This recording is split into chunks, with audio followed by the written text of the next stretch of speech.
Dzerowicz. Thank you so much, Mr. Chair, and thanks to all the presenters today. I wish I had enough time to ask questions of all of you because I have many. But the first one I'd like to ask is questions to the Federation of Canadian Municipalities. You had mentioned that there's a need that we've been working very closely around housing, which I think has been a huge priority for Canadians. I know is one of the top two issues that was raised in my riding of Davenport during the most recent election. And you had mentioned that there's a need for more housing dollars for Indigenous, as well as more supportive housing for those the most vulnerable. I'll say to you, and I agree with that. I'd also say to you, though, there's tremendous stress of homeowners in my riding. So I'm downtown West Toronto. I call it an up-and-coming area. It used to be a working poor area, but because of house prices, it's now sort of squarely in the middle class. Yeah. They're really worried about their kids being able to continue to afford in Toronto. And the seniors who are dying to move out of their houses and are aging out would love to continue to stay within the urban area. And I guess my question to you is, how do we also provide, and maybe the third element is artists. I have a lot of artists and creators in my riding, and they feel like they're being pushed out, both from a performance perspective, but also a live-work perspective. How is it that we can work together better to be able to address this issue? Okay, thank you. I appreciate your question very much. And obviously, as I've stated, housing affordability, including affordable and social housing and community housing, like in supportive and Indigenous housing, is a top priority. But so too is sort of the spectrum of housing affordability issues that are playing out in our communities across the country. One of our more top recommendations around addressing the housing affordability crisis is really centered around this question of how better to work together. And the recommendation from FCM is to launch a housing forum that would bring together provinces and territories and municipalities and the federal government for a conversation, given the respective levers that each order of government has to bear on the issue. Through FCM to have this kind of analysis and action on key issues which affect housing affordability, from the range of speculation, demand-side measures, supply needs, short-term rentals, supply and data gaps, really a suite of things that are within the various toolboxes of the various orders of government. We really see that there's a need to initiate a sort of intergovernmental conversation in a more deliberate way around the housing affordability crisis through the mechanism of a forum.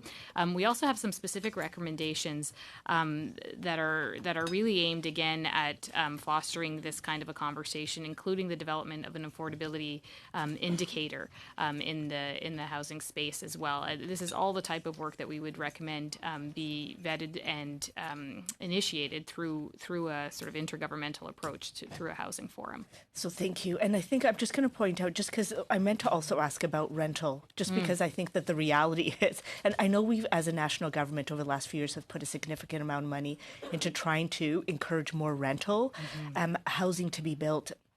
And so I'm assuming you would suggest that the forum would actually also look at how is it that we could promote that, or do you have another specific recommendation how we can increase that?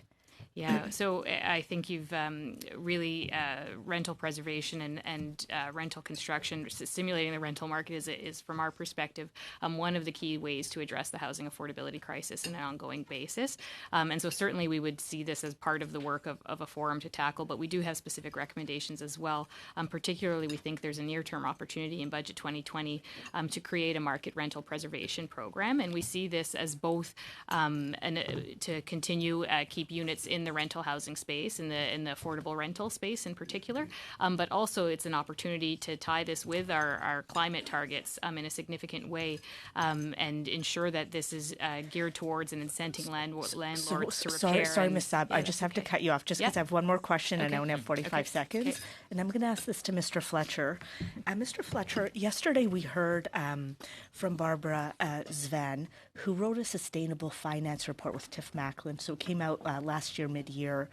And it basically reflects, I think, a lot of what we hear from people like Mark Carney in the world, where they would say that, hold on, I just want to quote this. The financial sector must be at the heart of tackling climate change. And so I'd like to just understand, how is it that the TMX Venture Exchange is adhering to this, and how can the federal government help support this? Thanks very much for the question.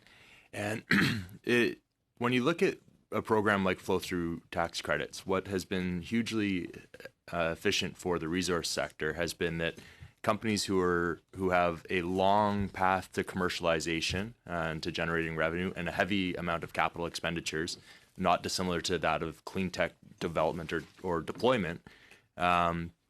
What's been hugely efficient for them is to be able to take those future tax benefits of write-offs against their expenses and bring those to the present day and being able to monetize those by selling their shares with that tax benefit to a private investor.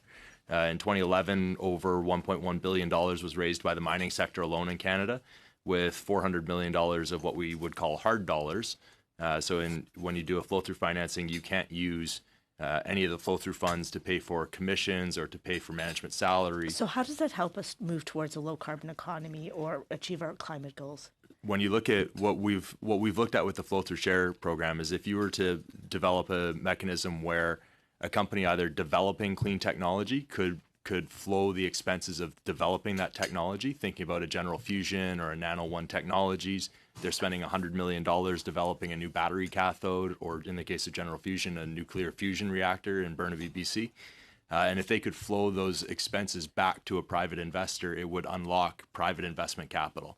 And in 2011, it was over $1 billion that went into the mining sector. Yeah. We could be leaders in developing these new technologies. And then when you look at the decarbonization of Canada and thinking about how much is being spent on energy efficiency or water treatment, those same expenses could still be flowed back through to the private sector and billions of dollars could be unlocked.